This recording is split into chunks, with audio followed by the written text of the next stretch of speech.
with the first one. I think was the first one. Yes, was peep peep. We call. And I was like, what does that mean? I don't know if that's some sort of reference to something. I don't know. I didn't care. The first one was from Amy Flower, who said all the things we questioned in the movie was all this we mentioned before this. This we questioned in a review why it wasn't in the movie, because I had to watch an explained video and read the wiki to understand all these things, because it's not explained in the movie. Ew. So Amy Flower wrote, none of these questions are answered in the game, to be honest. It's purposely vague and surreal. I was like, yeah, the lore for the universe, the quiet rapture can definitely be vague and surreal. You don't have to explain how it happened. It just happened, which is super scary. All of a sudden there are no stars in the universe. Super scary. I don't need to know how that happened. And I never said I wanted to know how that happened. No, they can literally just go, it's a mystery we'll never have an answer to. Yeah. Okay. Although they hint at that they might know it if they get the data from that summary. And it's like, God damn it! It's like, now you have things you can tell us, but you're not? Yeah. But then I also said, but that's a problem, because that's not the only thing they add. They add this whole other thing with Filament Station and the Revolutionary Group and the betrayal of Simon and all that stuff. So I said, so if the questions are never answered, add to the plot or spark any sort of conversation on the themes of the story, then what is the point of asking them? If they don't add anything to the story, once again, I mentioned this in one of the comments later, but that's also, we have to differentiate plot from story. Yes. Plot is what is happening in the movie. Story is what is the movie about. Yes. Very different. Yes. And never got an answer for that. No.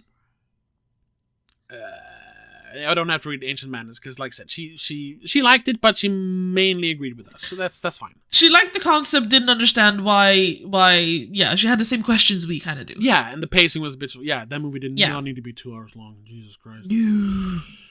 Oh, okay. Then we have. Here's the one. Seiryurin. So I guess not that his avatar is, but I'm guessing he's an anime nerd. I'm just gonna assume he is. I don't care. He writes here. Oh, the first one isn't that long. Okay, and this is also it's the ad hominem. They're attacking not our questions. They're attacking us. That's always I always like that. Yeah, because it's what a desperate person does. You don't have any arguments, so you start attacking the arguer. Yeah. Claiming to be people who know film and then completely misunderstanding the genre it's set in. A movie isn't set in a genre. It's part of a genre. Whatever. Yeah, whatever. By complaining about not understanding it or being unable to keep up with it and demanding everything explained, never did that, explained to you, really places a lot of doubt on my end that either of you understand film at all. Are either of you directors yourself by any chance? Have you ever written a full movie yourselves? You don't write a movie or a script. Because watching a lot of movies doesn't automatically make you a film guru. It means you just like watching movies. Same way that me watching a movie review doesn't make me a film critic. Okay, lots of things. Lots of little petty things. But watching movie reviews does not make you a film critic. Watching a lot of movies can make you a film critic. And we're criticizing a movie. We're not claiming to make a better movie. Yeah, and that's also like, oh, have you made... First of all, you have made a movie. I have made a movie. It wasn't... I made a short movie when I was a kid. Technically, in those few shorts and the one feature I made, which no one has seen, but whatever. Yeah, it's worse than Iron Lung, but I have fucking made a movie. So you know, you are conscious enough to know that it is worse. I know what it takes to make a movie, and I made some shorts that are better than Iron Lung. So fuck you on that one. Even I've made a fucking movie. I made a stop motion dinosaur movie when I was a kid. I have written scripts. I have technically sold one that I never got paid for. Fuck you, the guy I sold it to. Although I was daily. I wasn't expected to get paid much, but it's something. But I didn't, whatever. Symbolic sum, yeah. Yeah. So yeah, I know what it takes to make a movie. Okay, I know what it takes to write a movie. You write a script, like I said. And we never claimed to be film gurus. I jokingly call myself elitist sometimes. Yes. Being elitist doesn't mean you know everything. It just means that I look down on other people's opinion, and I do. You think you're better. I'm an that doesn't mean you asshole. are better. And I never claim to not be an asshole. I am when it comes to movie opinions. I am. Yeah. I'm fair for the most part, but I am an asshole. Sure. Yeah. So, saying that we completely misunderstand the genre. Because I didn't want to just, because I did respond to him, but I didn't go like line by line saying, well, this is this. But I could have just said, like, I know it's a sci-fi, like Lovecraftian, almost body horror movie. I know that. That's not the problem with the movie. No. The problem is the character arc. The problem is the excessive lore that takes up a bunch of unnecessary space in the story. So what I wrote back was, we never said, I roped you into this, but because he said us, so whatever. But it's mostly me. It's mostly me. I'm taking the brunt of the attack here. It's okay. We never said we wanted everything explained, but what use, kind of what I said to the other person, what use is expansive lore, world building or lore if it doesn't improve the characters or the story? The lore of Iron Lung could be more or less completely removed, and the story of the movie would have been all... What did I write here? And the story of the movie would be altered in any way. Wouldn't be altered. Shit. Yeah. Whatever. He didn't point out my grammatical errors. Bad grammars. Yeah. So I wrote this. For someone who's never heard of the video game or read into the lore, what does the lore actually add to the experience? All the movie needed was a clear reason for why Simon was jailed, what his motivation for committing the crime was, so his redemption and sacrifice meant something. That's all we needed. Yeah. Yeah. I only read the first paragraph of his response. Yeah. And now I realize there are 3 more paragraphs. Yeah, I'll read it all. I don't care. This is bonus stuff. And he writes back then, the movie explains why he was in prison. Yeah, I never said they don't. I want motivation. We know why he's in prison. I just want a more clear motivation. Why? Yeah, he blew up a bunch of people. Why was he blamed for blowing it up? Why did he join the group in the beginning? Why did they need a revolutionary group? Blow things up. Yeah, like, that's the problem. Is there a better way of doing it? Anyway, I don't want to point out. I kind of want to do but I want to wait also. But let's see if you pick up on it. Or did you read my response to this? No, I read the first his first comment, your first response, and then the first paragraph of his response to that. Okay. So just tell me if something sticks out here that, because he's saying that we don't understand the movie. Yeah, go for it. The movie explains why he was imprisoned. He was blamed for the deaths of Eden Station, which does what it needs to. It explains why he's in the submarine. The movie also points out that the reason they're down in the blood ocean is because they're desperate and hoping to find something that could help the last bits of humanity. Did you notice something wrong there? I mean, there's a few things wrong. Was it really Eden Station? Isn't that where they're coming from? Yes! He blew up Eden Station. He blew up Filament Station! You don't even know yourself what the movie is about! Like, how... And... that could be a simple typo, but I did... it could be instead of Filament. In the heat of the moment, he just wrote the station. Yeah. But come on, dude! If it's so clear, why did you make that mistake? He blew up Filament Station, not Eden. That doesn't make any difference. But also, why did you... secondly, the movie also points out that the reason they're down in the blood ocean is because they're desperate and are hoping to find something that could help the last bits of humanity.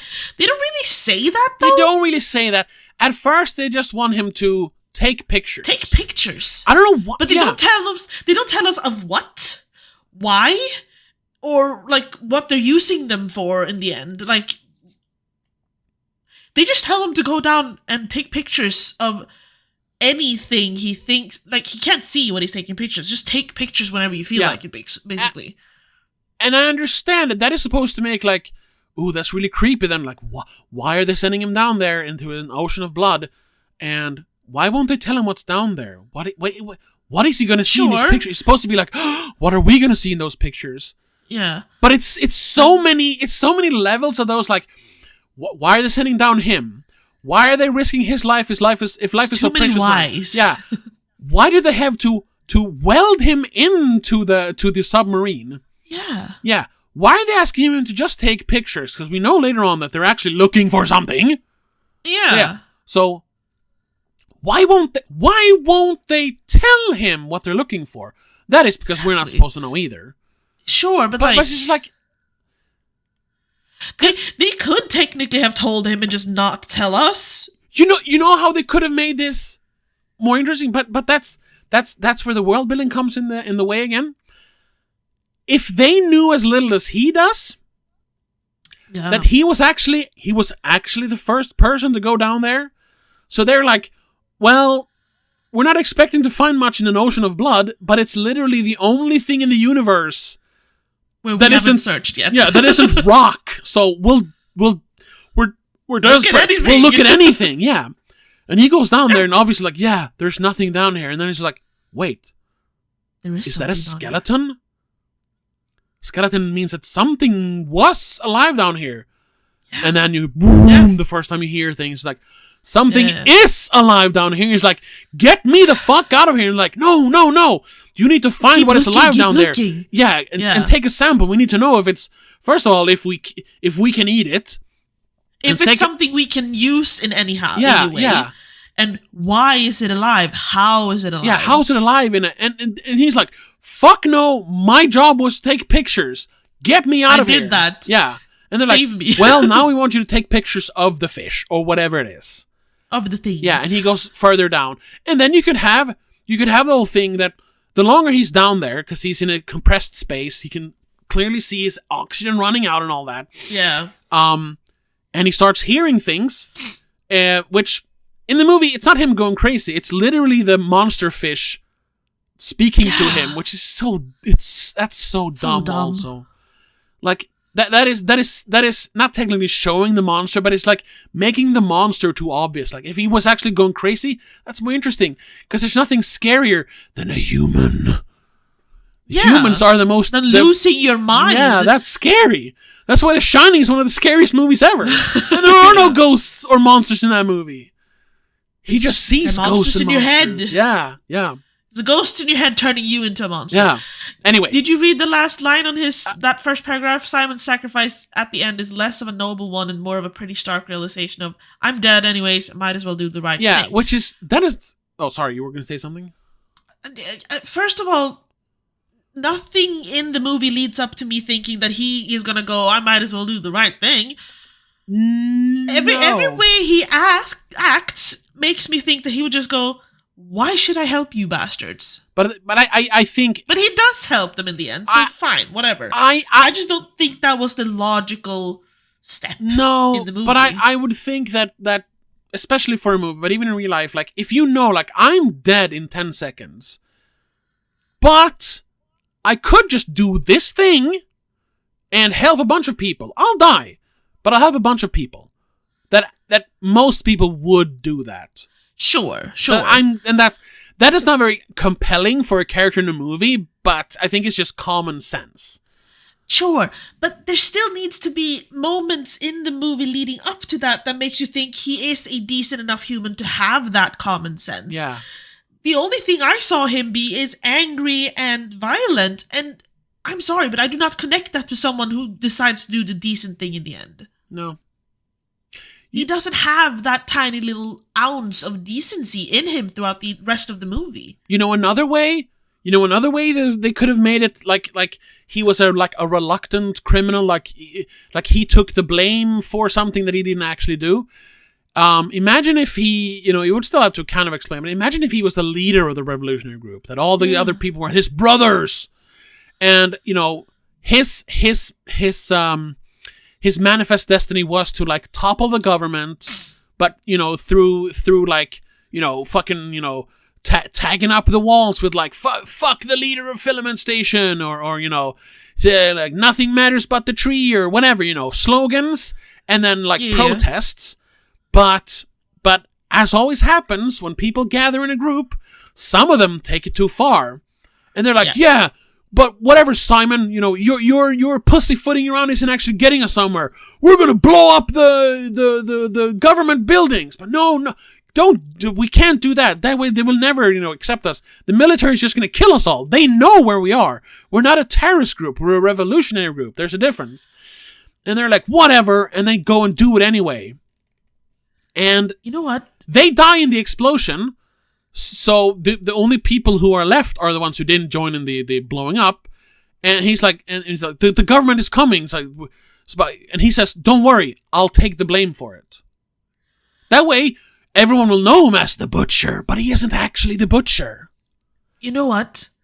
It could have been an even simpler solution than that. Okay. It could have been one line of him going, even though I didn't actually actively blew the people up, I'm glad I took the blame so that my people can keep safe. Like, I'm glad to do this part where I can save humanity so that what they did wasn't in vain. But then he wouldn't be so bitter in the beginning. I think that. No, but if he gets to that in some point halfway through the movie, at least, it would explain why he decides to do the right thing in the end. Yeah. Or and it doesn't have to be a long spiel. It doesn't have to be rewriting half of the movie. No, it's like a couple of lines. Or even do what they did in Cold Storage. Like, have him say, like, all they told me to do was deliver the package. I didn't know I was going to blow up the fucking station. Yeah. Also, like, maybe not make him repeatedly say, I just want my freedom. I just want my freedom. Yeah. That's what you say in the beginning. He could have said, I've paid my dues now. Yeah. I'd like to, like, finally be free now because I've done what I was supposed to do. Yeah, because in the end, I'll do this. The lady on it means that you just accept. The lady in the radio. The lady in the radio, in the very end, still has to convince him to actually, like, just send up the black box. You're gonna die either way. But do this for the rest of humanity. He's like, all right, I'll do it. It's like, fuck you. It's not him being noble. It's he's being convinced to be noble. Yeah, it's like, yeah. Fine, I'll press the button. Yeah. Anyway, Paragraph 2. We're not gonna do this. But that was it was so annoying that he got the name of the station wrong because he was so annoyed with us not understanding the movie. You didn't even know which station he blew up. So fuck off. Anyway, second paragraph. Even beyond that, the problem with explaining things such as how the Great Rapture happened, we never asked for that. Or what the Blood Ocean is, never asked for that. Kind of. Yeah, no, we didn't ask for it, we were just wondering. We were just wondering, exactly. Because that's what all the movies makes us question that. Not that we wanted answer, but then it's just like, that takes away my attention from the actual, like, character. Like, I'm wondering too much. Where did the Blood Ocean come from? How did all the stars disappear? Oh shit, there's a movie going on. What is the fish? Focus on the character. Yeah. It's character driven, isn't it? Because it's one guy in the movie. Anyway. Yeah. Or what the fish is that it fundamentally detracts from the point of the horror. As soon as you over-explain something that is mysterious and meant to be scary, it automatically loses any kind of fear factor. Yeah. I know, and we talked about that. It's the same thing. We've said that before, yeah. You show 5% of your monster for 95% of the movie. That's the whole Godzilla thing. You wait to actually show or Alien. Or Alien, yeah. That's an even better example. Yeah. That's not the problem here, because he even points that out, going with the rest of his sentence. Oh, right. Just read the paragraph. Okay, sorry. It's very well documented in horror media. It's very well, letting the audience fill in the gaps on their own will always be much more terrifying because that mental gap plays into people's fears, anxieties, and insecurities. He's absolutely right about that. Furthermore, the original creator of the game has stated that it was if he was ever going to expand the lore of the universe, he wanted something akin to cosmic horror. First of all, it is cosmic horror. Well, no, it is, because there's a big monster. Yeah, I was going to say, there has to be a monster at the middle of it, and there is. But there is a monster. There's a giant fish thing. Yeah. The thing is, though, that there is so much added that we don't need. In the Alien story, in Alien, sure, you have a bunch of backstory, not really, but I mean, it became backstory, and people. Yeah. But in the movie, they go to this planet where they hear an SOS signal from, which it seems to be human, or at least intelligent. And in the Alien universe, they haven't really not that it's explained. Well, that's explained in later movies, but I'm saying most life they've found is basically bugs in space. Humans is the only life in space. Yeah. So they get to this planet, and they see like, is that a ship? There's a ship over there. So okay, there's a crashed ship. Okay, so obviously that's where the SOS signal comes from. And they go in there, and it's a crashed ship. So far, it's not like, I mean, yes, we could ask, why did it crash? But like, we know why things crash. The engine malfunction. You know that. Yeah, and like, it's not like saying every star disappeared in the universe. Like, it's one random ship that crashed for some reason. Doesn't have to have any deeper meaning. If every single star in the universe disappears, that's big. That's bigger than one ship crashing. Yeah. So yes, you could ask yourself, why did it crash? Well, because it crashed. Because it crashed. Because the engine crashed. Planes crashed. But then they get into the ship. They realize that it's huge, and they find one guy in the ship, although he's dead, who is huge. He's like, whoa, okay, so these are not humans. This is an actual alien. Yeah. And he seems to be in some sort of chair.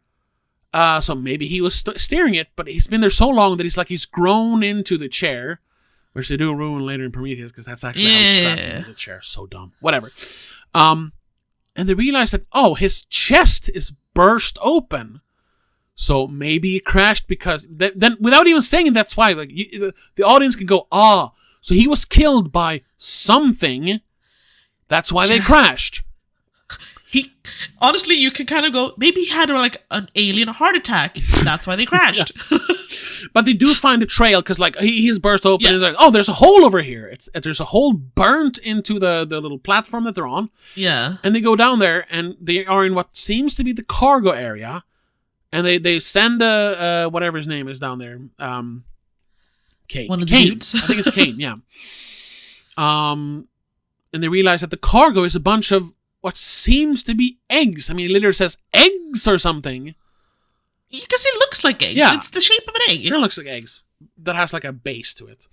I mean, it is eggs. Anything that is egg-shaped, you call an egg. Yeah. So you're like, oh shit, what are all these eggs? But he starts, observing it. Probing it? Yeah.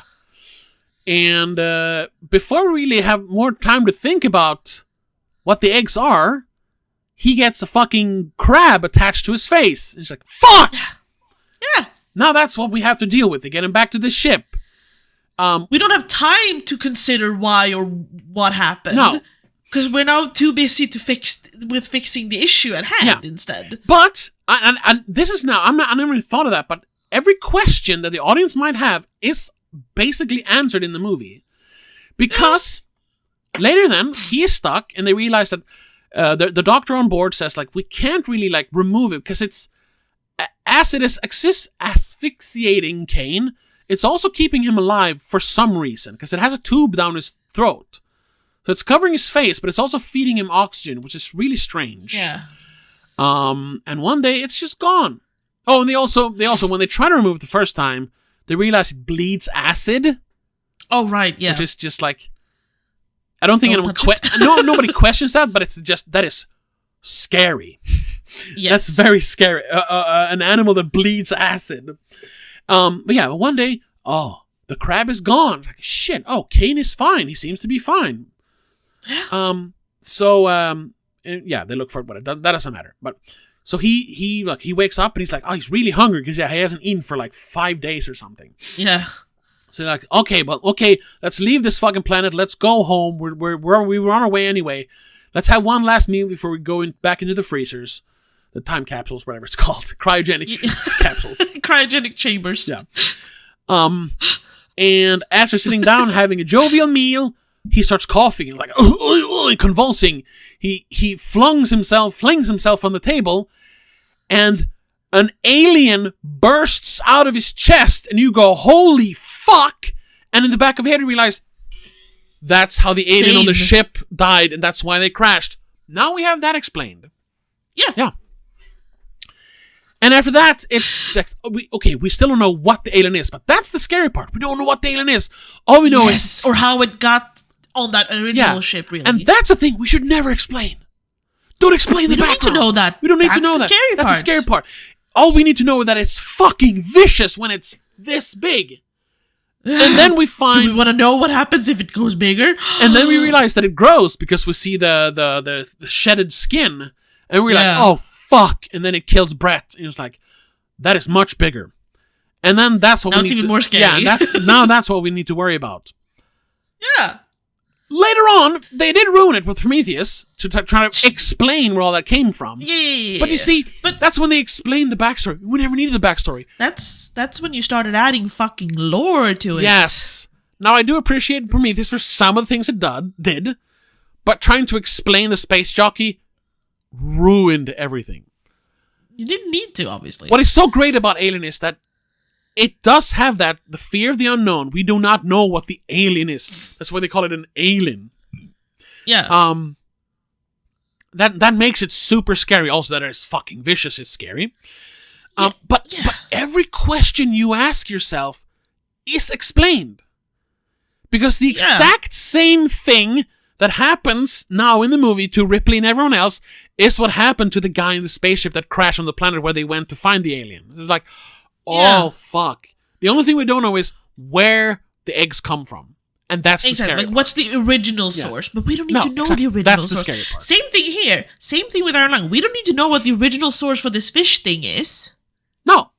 I don't care about that part. What I care about is, why did the stars disappear? Because that's such a monumental thing to happen in a universe. But that is like asking where the alien egg comes from. I don't think you need to... But yes, it is adding a lot of it's also like I said, you could remove that from the movie and it wouldn't change anything. You could just say, we're the last human space station. We have no food, and the only planet we can get to is this blood moon. So because we don't have any ships, we can't reach anyone else. We're too far out. So we're exploring this random blood ocean on this moon, and we find this weird fish alien.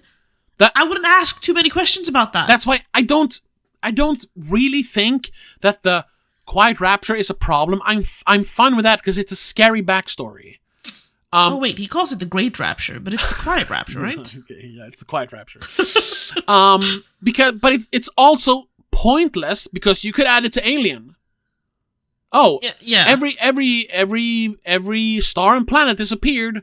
So this one ship is still out there. They're the one ship sending things back and forth between the two stations that are left. But they hear a distress signal. There are other people, so they go to explore, and then they get attacked by the alien. It's a catch-all. It doesn't affect the immediate plot of the movie or the story of Simon. That's the problem. So why put it in there? Because it sounds cool. And I'm fine with that. I'm fine with it if it sounds cool. I'm not, if I'm being honest. Anyway. It bothers me. Anyway, third paragraph. So funny. We're like, this episode is kind of short. Now it's almost an hour and a half. But then, this might even get cut out and be used as a separate video. Yeah, so. Third paragraph. The movie directly plays into cosmic horror tropes. I don't know. What are cosmic horror tropes? There's so few cosmic horror movies. I actually don't know them, so... Yeah. There's so few cosmic horror movies that I wouldn't call it tropes. They take place in space, and there's a big monster. It has a big monster. That's about it, right? For cosmic horror tropes, but yeah. And you can still remove a few things from this movie, and it would still do those two things. Anyway, the movie directly plays into cosmic horror tropes by showing what is in the blood ocean is this unknowable, unreasonable, and inhumane godlike being that we cannot even begin to reason with, let alone understand. That's never explained. That it's because they keep calling that the shining light is what they call it's like God peering through a slit into our universe. Yeah. Okay, but is that the monster? I don't know. No, I don't know either. Technically, that is the monster telling Simon that through the voice of the other submarine crew. Yeah. Why make it so convoluted?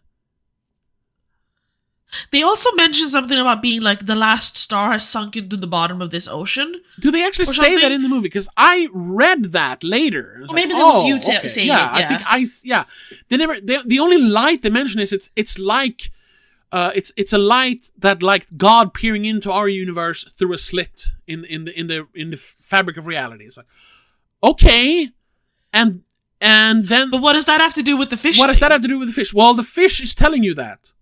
That's literally it. The fish is telling you that. Okay. But why? That still doesn't mean that the fish is a god. It is because I've read it is. But in the context of the movie, it's an alien. A fish. It's an alien fish. They barely explain that the fish is actually talking. And why would the fish talk to him? The fish doesn't want us to find out the knowledge. Once again, that's not in the movie. The fish is just trying to kill them for some reason. Yeah, that while watching the movie, I didn't understand that what he heard was the fish talking to him. After a while, I thought that was like something else. Something else. And the fish was just like their like fish. their right hand thug that they sent out like, haha, you will never get the information of the star because my prized fish will kill you. Yeah, but no, it's actually the fish. I know. Oh well, yeah. It's like, but it's not because it's Cthulhu. Yeah, but Cthulhu never speaks. But it doesn't. Cthulhu breaks your mind. It also doesn't have that imposing, like, presence. That fish, because we only see it. And it looks like this through pictures, and it's kind of ugly, and it doesn't look huge either. It doesn't look Cthulhu huge. It just looks like a fucking centipede. I don't know. Yeah. Or like a gråsugga. And what's it called? A roly-poly. Yeah. And why this god or fish, the god fish, the Jesus fish, hey. Jesus that's fish, the thing. Yeah. Why the Jesus fish doesn't want us to get the information,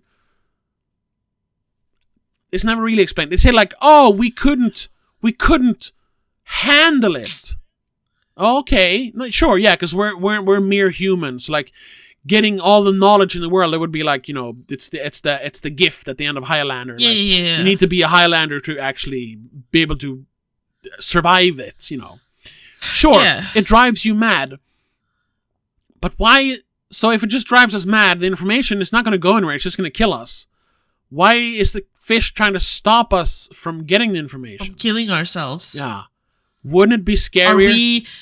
Wouldn't it honestly? To the fish? You know what would be scarier? If they actually there is the fish, instead of attacking, is like pleading, but you don't understand. You are meddling with forces beyond your capacity, like it's trying to help us. And you're like, no, we need it because that's once again what's scarier than a monster? A human. Yeah. Because their lust for power, and then it's like you're not looking to survive. You just want the universe power. Yeah. You're not worthy. Make humans the bad guys. Cosmic horror is, the humans aren't really the bad guys in cosmic horror, so I guess that wouldn't work. No, but then it ends kind of like the lighthouse does, that he finally ascends up to the light, and he peers into the light, and then he goes insane and dies, because you cannot fathom what is in the light. That's the whole, that's the whole point. Yeah. But no. Yeah, like, why would the Jesus fish care about humans surviving, though? Like, why does the human fish not want us to have the knowledge? I don't know. If I have to speculate, once again, this is speculate, it has nothing to do with the movie. And also it kind of deals a little bit with, because we know that whatever his name was, Scott Wozniak or whatever, the guy who wrote Dan Zemansky, or whatever, David Zemansky, who wrote the game, and he helped writing the movie and everything. Yes. Yeah. And we found out that he is like a practicing Christian. Right. Yeah, that there is this, so he doesn't, he's obviously running this as a rapture, so the people who are left behind are the sinners. Because in the rapture, everyone goes to heaven when the world is destroyed. If you're a good person. If you're a God-fearing person. The people who are left on earth is basically sent to hell, because hell is on earth. Yes. That's the rapture. Yes. So in some sort of commentary, if you want to get broad with it, like he is commenting on the fact that we as a species has lost our way, and in the rapture we would basically all be left behind. because of, famine, global warming, capitalism, the way the AI now, like we have truly stepped off the path towards heaven. So the Jesus fish is Adam trying to get Eve to not eat the apple? No. That's too literal. It's just the people who are left behind after the rapture are now are like, it's them, like they realize that there might be another way into heaven, so God is stopping them. What he's trying to say is that is, once again, that's so literal. That makes it silly. A story shouldn't be literal. The plot is literal. The story is thematical. The themes is we have strayed from the path of God. That's the point. But that's why we are left behind in the rapture. Yeah, sure. Yeah, we can find all the knowledge we want. It's not going to help us, because we cannot take part in the glory of God. Because we've already wasted that, so to speak. Even a righteous human couldn't do that. That is not for us. That is not for us to have. That is God. Yeah. God takes care of us. Yes, but we can never take part in His powers, so to speak. He is the one. He is the Almighty. Inshallah, God's will. That's not for us to deal with. We should just be happy He takes care of us. Yeah. So, if we actually grabbed the star, like when he went crazy or something, that would have been better than having God stopping him like a fish. Yeah. Like, no. Because that would be more, first of all, palpable. Yeah. In general, just not as confusing. That's why also, to say this is cosmic horror, that means that the monster is the bad guy. But the way I interpret it, at least, I might be wrong, but that's the way I interpret it. It isn't really cosmic horror. I mean, it is to a certain extent. Okay, Google overview here. Okay. Cosmic horror or Lovecraftian horror, it bunches them together, is a subgenre that focuses on existential dread, human insignificance, and the terror of the unknown rather than gore. Okay. Key themes include forbidden knowledge, madness, and the indifferent vastness of the universe. So then it is cosmic horror. So why do we need the fish? I falsely, at all? Yeah, because like I just did, when you hear cosmic horror, you think, ooh, Cthulhu at the center of the universe. Yes. But we didn't need that. And that's why I think the end of the game is so bad as well. Because it ends with, oh, you found all the photos, now it's time to go back. And then you hear, brrrr. And then the fish... And you're like... yeah, I was like, what the hell is that? And then the fish that crashes into the submarine. And the face goes, bleh! And then the game is over. I remember I played this like years and years ago. And it's just like, that's the end? We never find out what the fuck was going on? Because in the game it's different. A game can be like a movie, very thematic, but sure. But more so in games, it is more plot driven, and there you can do more world building because it's interactive. Therefore, you want to know more. Key elements of the cosmic horror is the unknowable, eldritch. Yeah. Fear stems from creatures or truths that cannot be understood by the human mind. Yeah. So creatures or truths. Yeah. Insignificance, as in human beings are depicted as tiny irrelevant specks in a vast indifferent universe. Forbidden knowledge, learning the truth about the universe often leads to madness or destruction. Yeah.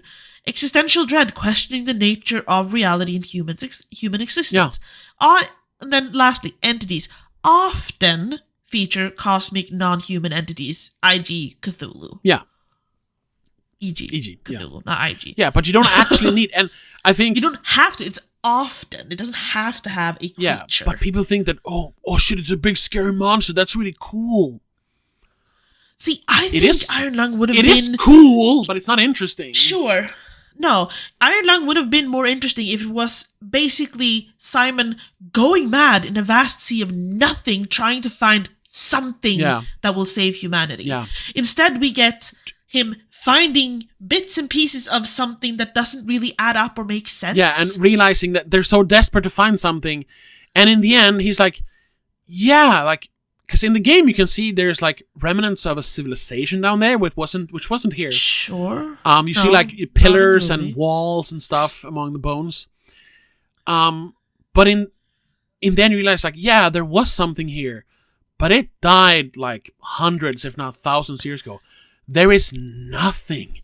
Finding this doesn't answer our questions. It doesn't help us. This ocean is dead. We are dead. In a universe that is dead.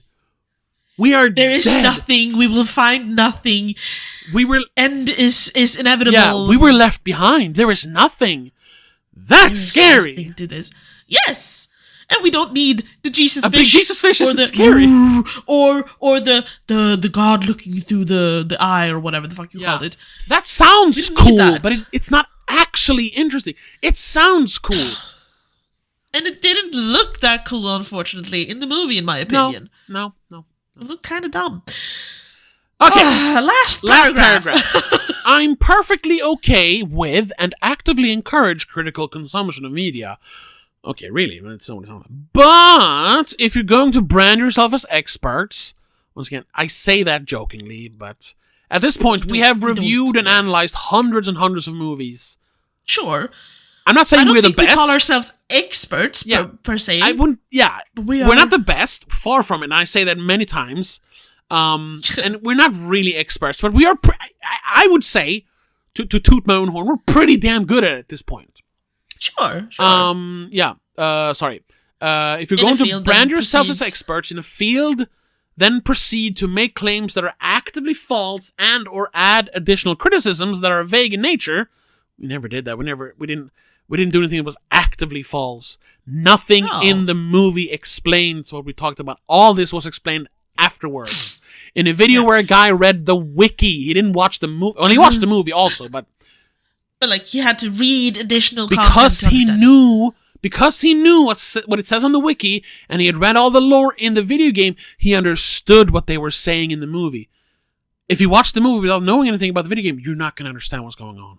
That's the problem. Anyway, that are vague in nature, then your own critique holds no weight, and that claim of expertise should be scrutinized, especially since, as I pointed out earlier, you seem to struggle interpreting the narrative themes and tropes present within a whole genre. No, I'm not trying to interpret what goes on in a genre. I'm trying to interpret what's going on in this movie. This movie specifically. Yeah. We're not talking about anything else here. What are the narrative themes in Iron Lung? Not the world. In this story of Simon in the Lung, what is the themes? Redemption comes when you can't do anything else. No. We're gonna be fair. The theme is redemption. That is a theme. Sure. Any of the lore or backstory or putting in the cosmic horror genre is not the theme. No. The theme is redemption. And maybe, like, you could say, we shouldn't find out the secrets of the universe. But that's... Don't question God? Yeah, but once again, that's too literal. Redemption isn't literal. Redemption is very applicable, you know? Sure. That's what a theme should be. Fortunately, I don't think they do redemption very well. No, that too, yeah. The theme of redemption is pretty bad, because it's barely there until the last 15 minutes. He doesn't redeem himself. Yeah. Even his last action is not redeeming himself. Yeah. I mean, it technically is. I'm not... And then he says... Doesn't have the weight. No, I know, but he technically does. It's you know. Yeah. He says this final sentence here. I'm not even a Markiplier fan. I haven't watched him since I was a kid. Not even subscribed to him. Okay, I'm not saying you're a fucking Markiplier cocksucker. Who cares? Or ass licker, whatever. But most of your criticism with the film are less faults of the film and more so faults of your own. Okay. Hey, first of all, he's allowed to believe that. Sure. I disagree. Because I understand the movie. I just question all the things that are unnecessarily put in there. I struggle with understanding the point of putting in the last two sentences here, really. I'm not even a Markiplier fan. I've watched him since I was a kid, not even subscribed to him. The fuck does that have to do with anything? I think we mentioned that this movie, we talk about that, why the movie is doing well, is because Markiplier has a lot of fans that even if they don't like the movie, they're going to go see it, and they're going to say, I thought it was really good. Yeah, but that doesn't... So he wants to say, like, well, I'm not trying to defend Markiplier here. I'm actually defending the movie. That's what he's trying to say. He is distancing himself from Markiplier and he's being objective looking at our flawed interpretation of the movie. That's why he's mentioning that. He is not a bootlicker. It's unnecessary. Yeah, I know. Yeah, but I know. Because it doesn't validate or what's the opposite of validating? Invalidate? Yeah. Either of our opinions on the movie. But it makes him sound less of a sycophant and more like someone who understood the movie. That's why. You know what though? Because of him mentioning it feels more like a no, but I'm actually not a fan. I haven't watched him since I was a kid. Fuck you. Why do you need to justify I've never been shut up. Just shut up. I've never been subscribed to Markiplier. I've probably seen 100 of his videos. Because they pop up and sometimes you click them. There's nothing wrong with that. I watched one the other day. Anyway, so then in the last sentence, most of your criticisms with the film are less fault of the film and more so fault of your own. Because we didn't understand. The movie was... We didn't interpret it correctly. We didn't understand. We didn't follow along, is what he's saying. Yeah, but isn't that the fault of the movie not making us follow along? Well, other people managed to follow along, so... Yeah, but does that make... The thing is, though... That's where the only subjectivity comes in, though, isn't it? Yes, but also, I just want to say, the only people I've heard actually explain what is going on in the movie are adding lore from the video game and the wiki, and they have played the game before, they have read the wiki. If someone who is... So it's not just the movie, if someone who is completely new to the movie, or to the concept of the Iron Lung, watches this, they might like it more than us. Sure, I don't disagree with that. And I'll agree. You're allowed to like it. We watch it without subtitles, and English isn't our first language, even though English is basically our first language, but not really. I mean... we might have missed something here and there. Yes, absolutely. Someone who knows less of the game or Markiplier, whatever, might get more out of this. I still don't have to like the movie for that. No, exactly. I thought it was... But hey, I have a degree in English. My English is pretty damn good. Anyway, so then I didn't respond to everything, but I had to respond to the first part because it was so like indicative of his whole argument breaking down. Because I said, see, the plot is so murky that you don't even get it right when trying to explain it to me. He is blamed for blowing up Filament Station. And I say, why did some group, including Simon, blow up Filament Station? Why was he blamed? Why was he even involved when he explains he didn't even seem to believe in the costs that the group did? If life is so precious in the future, why even send a convict on an obvious suicide mission? He's obviously not the first person sent down there. They call it a calculated risk, but now they won't even tell him what he is looking for. The only reason he finds the other sub is because of dumb luck. So much of the story is intentionally convoluted to create a mystery, for the audience.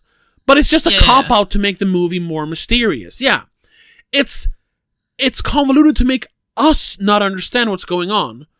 But they must know. That's like, why the hell would you send someone down? Oh, the last guys we sent down, they died. Oh, life is so precious. Let's send down another one. Yeah, they make themselves look stupid instead of just making us not understand. Like... Anyway, that's poor writing, in my opinion. Yes, it is. None of the questions I asked would have detracted from the scare factor. Yeah, because it's just explaining what he's doing down there. That's not the scary part. I'm not talking about the blood ocean or the rapture. I'm talking of why Simon is there. I wanted to know. Who is he? That's not the scary part. Like, why is he the way he is, and why is he where he is? Anyway. Who he is shouldn't be the scary part or the mystery here. I just wanted some clarity in the plot and character motivation, not the scary part. Why we got stuck on the lore in our review is because the character development and the themes of the movie were so lacking. I wouldn't really care that much about the lore if I was invested in the story and character. And then I should have added it before, but whatever. I just in the end, like, shit, I should have explained that. Why difference from plot and story. I wrote plot. Also want to add that there is a difference between plot and story. Plot is what's actually going on in the movie, and the story is what the movie is about. He never responded. So I say, I win the argument. Yeah. Honestly, there's this random comment that you haven't replied to. It is very short. The new one? By Crunch Bunchley. Yeah. 2 days ago. Not gonna lie, I've never played the game. I didn't know anything about the game, and I don't watch Markiplier. But I thought it was easy enough to follow. It's just not very obvious about stuff, but I love that about it. That's a personal opinion, and you're valid to have it. I wouldn't want everything spelled out for me. I had fun figuring it out as the film went along. I also don't... Good for you! That's what people... And that's the way I explained it in my response. I don't want everything explained to me. But since I have there is no engagement for me, there's no emotional engagement in the character or the story, my mind starts drifting to the plot. Yeah. So it's like, I don't care about Simon. So I start thinking about the lore, and it's like, yeah, that's scary. I wonder what actually happened. Like, we say that a lot when we talk about movies.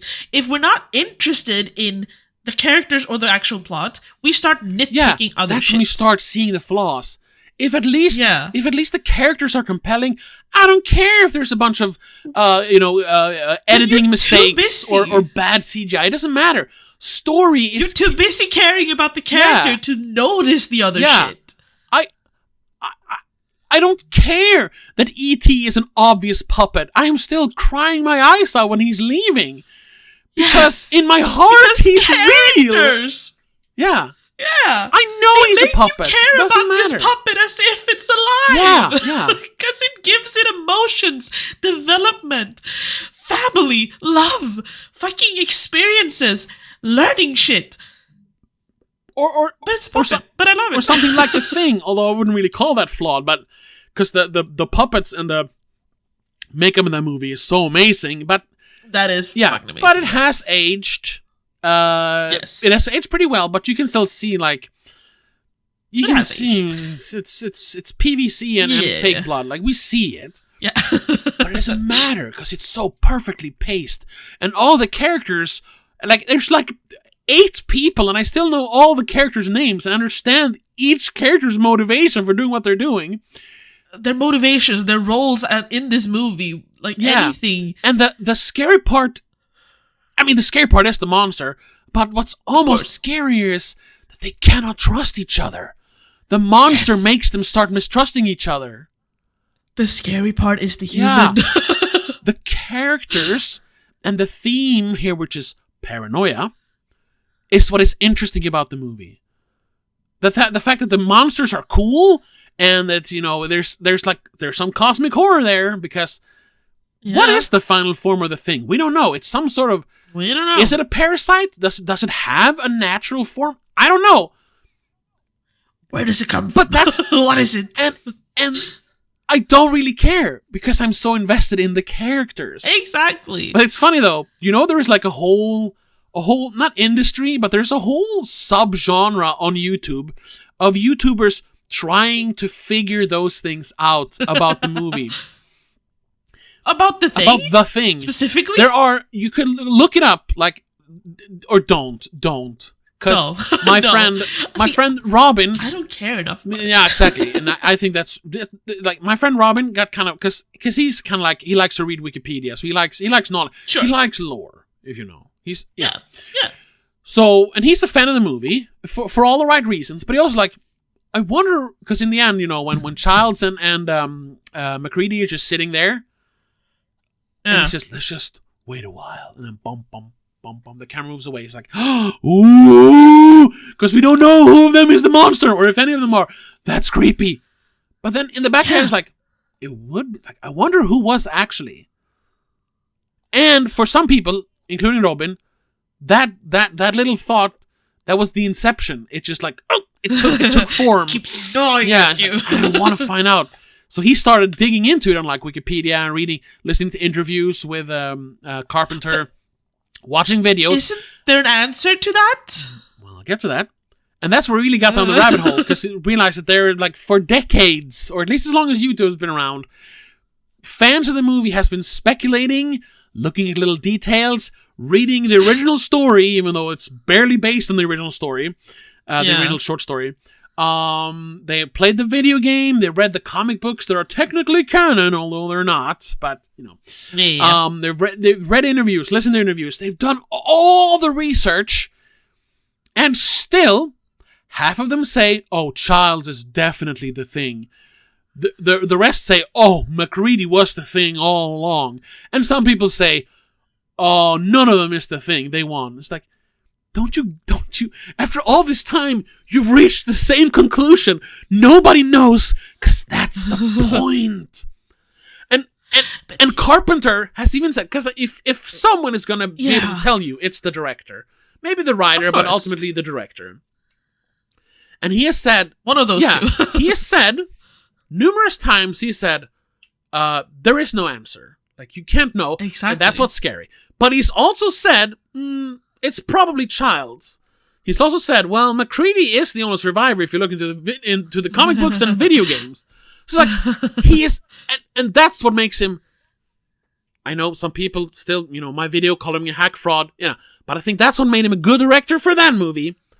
He's intentionally fucking with the audience because you're not supposed to know.